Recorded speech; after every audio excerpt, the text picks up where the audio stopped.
It's not what players is they gonna make a big impact, and how does it look? How do the Final Fours gonna look like? I'm telling you right now, all through the season for men's college basketball, it's been really hard to tell because no none of these teams are world beaters. None of them. They're number one. Purdue was number one for a while, then they lost it. Alabama was number one for a while, and then they dropped some games. Now Houston is number one. I believe this the second time number one, I believe. And then they lost it. And now they're number one again. It's just is very, very hard to keep up of how the end of college basketball season is gonna look like for the men's. Very, very, very hard to see. We don't know who to look for right now, team wise. Player wise, yeah, we got some ideas. Team wise, not really. Since before we get out of here, since we're talking college hoops, let's not forget about the women's.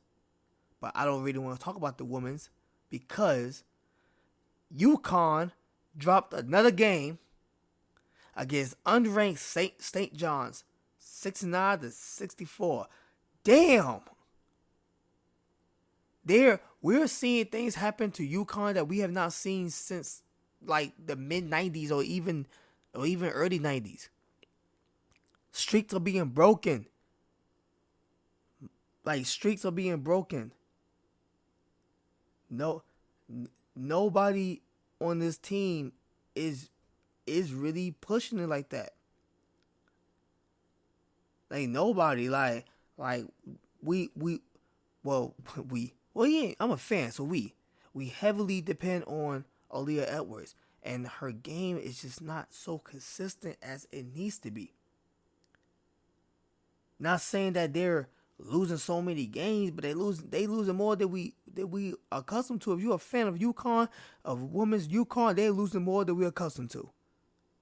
More than we're accustomed to seeing. Like, dang.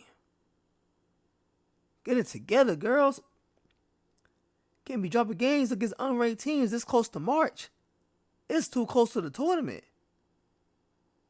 Yeah, they got injuries and everything. I get it. They got injuries. They don't have they be playing with like 8 people on the court because they don't got nobody else. Everybody's hurt. And then they'll come back and then re-injure themselves. All right, give yourself a little time to heal then. Get ready for March. Because they still going to a tournament. They're going to be seated high. So they still have a chance to contend to the Final Four. Get healthy. Better than being hurt and then coming back just to be hurt again.